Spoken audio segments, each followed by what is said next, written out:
Welcome everybody to a brand new episode of Crap or Craptastic. Today, we are going to be reviewing a gem from 2017. King Arthur, the Legend of the Sword, directed by Guy Richie, starring Charlie Hunnam.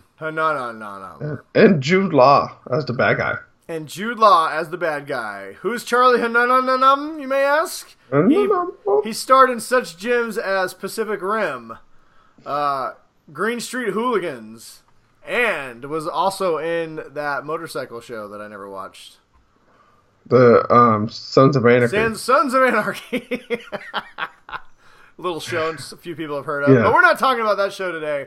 We're going to talk about this movie. For those of you who are new to Crap or Craptastic, basically we take a movie that is certified rotten on Rotten Tomatoes or various other review sites, and we determine whether the movie really is a big pile of crap or if it is a craptastic gem that is definitely worth watching. And today, what was King Arthur, Legend of the Sword on Rotten Tomatoes, Ryan? It was a stinky old 29%. 29%. That is pretty rotten. Yeah. So, I don't think it deserves that. I do not think it deserves that at all. This movie was great. It was... Okay, so yes, it was very much a Guy Ritchie movie. Yes. There was at some point where I thought I was watching Snatch. Yeah. But yes. it was like Snatch, but it was like had gone back in time. Yeah. To fantasy. Real quick before we give our quick take on this movie, as you can tell, me and Ryan both kind of liked it. So, also by the way, since I totally buried it, I'm Brian West and that's Ryan Tomlinson. And, yes. Welcome to the show. Hi. So before we get too much into what we thought about it, basically this is a retelling of King Arthur. It's very much the story you know, but also very much not the story you know. It's a retelling, reimagining, and to what Ryan was just saying, it's very much a Guy Ritchie movie. If you had like a King Arthur origin movie, that's what this is. This is basically like Sword in the Stone, kind of up to Excalibur, the movie, right? This movie ends with him becoming King Arthur, right? Spoiler alert. If you know anything about the legend, you know what's going to happen. Yeah. But it's loosely based on the King Arthur legend, and that's all the spoilers I'll give about the actual movie itself. But we don't care about spoiling anything because this movie. Well, spoiler about the plot. We're not going to talk too much about the plot. That's the plot of the movie. His uncle, King Arthur, you know what? It doesn't really matter. A lot of people get killed, and King Arthur has to rise to become King Arthur. And it's great. You know the basic premise of what's going to happen. But what's different in this one is that it's a lot more of the focus is on the sword than it is in any other movie. Because in everything else, the only significance of Excalibur is that, yes, it came from the Lady in the Lake. It's magical. And it shows that he's the king. It's a magical sword. But nobody has ever fucking done anything other than the sword gets taken out and that it's a magical sword. That's all you know. Yeah, I've got this magical thing that everyone says is great. But if you're like me and like Ryan is saying, if you ever sat in any King Arthur movie and thought, why does everybody want this sword? It literally does nothing.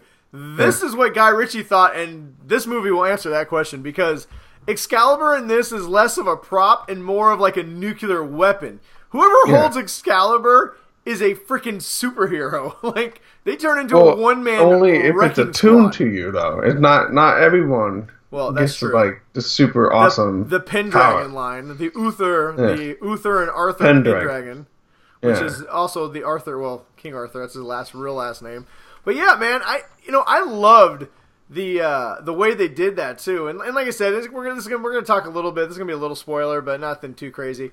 When they grab, because they show us early on in the movie, when you grab the sword with two hands, I loved how the sword lit up, kind of like all the writing on it lit up, and then their eyes turned blue, and they were like, they had all the power of Excalibur, and it's freaking awesome. I never thought about something like that, but now that I've seen it, I don't think I can watch another King Arthur movie, right? Without seeing that. If I watch another King Arthur movie and it's just like, I have the sword Excalibur I pulled from the stone, and it looks just like the guy's next to me's sword. Yeah, and when it cuts just as well. If it doesn't go super slow motion and everyone gets blown back from the raw power, then I don't want to watch that movie. And all your friends are just standing there still. All the bad guys are gone. Yeah, this is. I mean, this is a great. Honestly, this was a fun movie, like a totally different take. Yeah. I watched it with my wife. She's never even seen a King Arthur movie, and she's like, "Ooh, I like this one." And she's not really a Guy Ritchie fan. Yeah. I mean, it's kind of like it's just a caper. It's like a caper kind of, you know. Well, Guy Ritchie is very much a person that, like, he likes to take, like, he makes these groups that are like, you know, like a group of friends. Yeah. And they're kind of like the focal point. Each person in the group kind of has their thing, and they're kind of their specialty kind of thing. And so that's kind of they're all very quippy with each other. They all talk very fast. There's a lot of slow motion. And I guess, you know, that's probably, honestly, to get to why a lot of people didn't like this movie, maybe, is because it is very much, like you were pointing out, it's very, very much two different movies.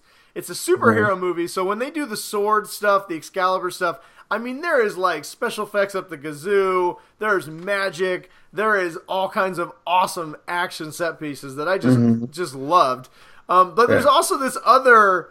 To your point, almost like a Snatch movie, right? Yeah. Where Arthur and his friends are running this prostitution like house, and they're running all these side action, and like everybody in London knows who they are. But the thing that makes it more Guy Ritchie is that, like, when they're explaining things that happened in the past or in the future, and like, well, I'm going to do this, and then, you know, you're going to do that, but then they're also kind of, as they're explaining like what's going to happen, they're kind of cutting to the scenes and showing it. Yeah, the best way to describe it is, if anybody's ever seen the new Guy Ritchie Sherlock Holmes movie, the very first one, where it shows where Robert Downey Jr. is walking through how he's going to defeat this guy, and he shows him punching him and different things. They do that a lot in this movie. That's very much a Guy Ritchie thing, and you can totally tell watching it. One of the things that I really actually liked was that like, he's trying to figure out how to use the sword, and they're trying to force him to, you know, kind of break, you know, what his preconceptions are, so that he can, you know, become, you know, the person that they want. And so they sent him into the Badlands. A lot of movies and directors would have made this half hour, 45-minute part of the movie. Nope. But no, this was like cutscene, he's fighting some shit. Cutscene, he's fighting some more shit. Cutscene, he's fighting, and he's at the end. You get the gist of it. Yeah. And he skips all the bullshit that 99% of movies would have made you, like, slog 30 minutes through. There was a lot crammed into this movie, and it was only just a hair over 2 hours. But there was a lot of story and things like crammed into this. But not in a bad way. No, not in a bad way at all. It moves at a brisk pace. He crammed stuff into a very logical point. You know, it's like I'm saying, it was the Badlands. It was like a 10-15 minute scene, like probably 10 minutes at the most. Honestly. And they do a good job. At the very beginning of this movie, there's these giant magical elephants, and you're like, "What the hell am I watching?" But they explain where all this. This movie does a good job of explaining where these elephants came from, what's going on in this world, how this world could actually exist. They kind of create a whole new world with magic and people living side by side. So we don't, you know, spoiler, we don't actually get to meet Merlin. We get to meet an apprentice of Merlin. And had they made more movies of this, I feel like we probably would have gotten to meet Merlin at some point. But I really liked Guy Ritchie's take on this. It was different. It was fresh. The action was amazing. I really enjoyed all the Guy. I love the fact that he Guy Ritchie'd it up.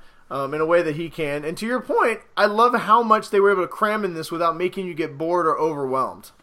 Yeah, I was amazingly surprised. I mean, I thought I was going to like it. I mean, I've been kind of trying to wait for this movie to pop up on, you know, one of the streaming services.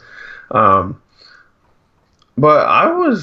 I was expecting less, honestly, just because from what I've heard from the critics and, you know, looking at what it tanked at the box office, just tanked. Yeah, and so I was just like, oh, well, maybe, you know, my expectations, because I remember watching the trailer, and I was like, that seemed like a kind of a good movie, but then it tanked and, you know, all that, but I'm kind of disappointed about what people are, you know, tanking on movies about these days, because I would watch a trilogy of this. Yes. Well, originally they had planned to make more of them, but because of the dismal box office, they scrapped the idea, and it is too bad. When you end this movie, you don't end in a way that it doesn't finish a story. You end in a way that you're like, I want more of this story, right? Yeah. I want more of this universe. I want King Arthur. What's next? What does he need next? He needs a new crown?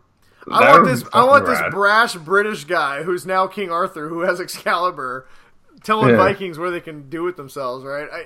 I want the movie, and I think this is a movie. I think this is the case of people want something fresh and original. They get something very original, very different, and then they were like, "Well, that's not what I know, so I'm just not going to go see this," right? And I don't know what the critics were beating the hell out of this one for, because I found almost nothing wrong with this movie. The dialogue was good, the acting was good, the story was fresh and original. It's got Jude Law. It all makes sense. He is not a shitty actor. He's not. It's a little over the top, but it's a King Arthur movie. Well, it has to be over the top. It's a King Arthur movie. How many King Arthur movies have we seen? I'm telling you, this might be my favorite. I mean, I know Excalibur's the classic, but I think this movie might be my favorite King Arthur movie. Easily. Even Sword of the Stone, like the animated one. I think this is honestly my favorite King Arthur movie. Yeah. So. And I've seen every single King Arthur movie. I even watched that one really shitty one. That was like a couple of years ago. Yeah, I think this movie's a case of the critics were massively unfair, and people just didn't go because of it, and it's too bad because it's actually a really entertaining movie. Is it Shakespeare? No. Is it a movie that in 10 years you're gonna? Well, actually, no. In 10 years, I might still be watching it because, like I said, it's my favorite King Arthur movie. Yeah, I'll watch it again at some point, probably. So, unless you got anything else you want to add? No, I mean, I think it's fairly obvious what both of our answers going to be on. Is this movie crap or craptastic? This movie is a Geek Dad craptastic gem all the way through. It's almost borderline where we could have done a review on the actual show, but we wanted to separate this just because it needs its own recognition to the point of, whatever. And it was certified 29% on Rotten Tomatoes, which is not fresh. So, screw them. Listen to us. This is a great craptastic gem. Watch it now. You can watch it for free on HBO or HBO Go if you have HBO, or you can go rent it or buy it. I might actually just go buy this on Blu-ray when it hits the $7 section because I've already seen it. So, but great movie. Watch it. Yeah, it is craptastic. Enjoy. King Arthur, Legend of the Sword. Legend of the Sword. Available now. Later. Stay nerdy, everyone.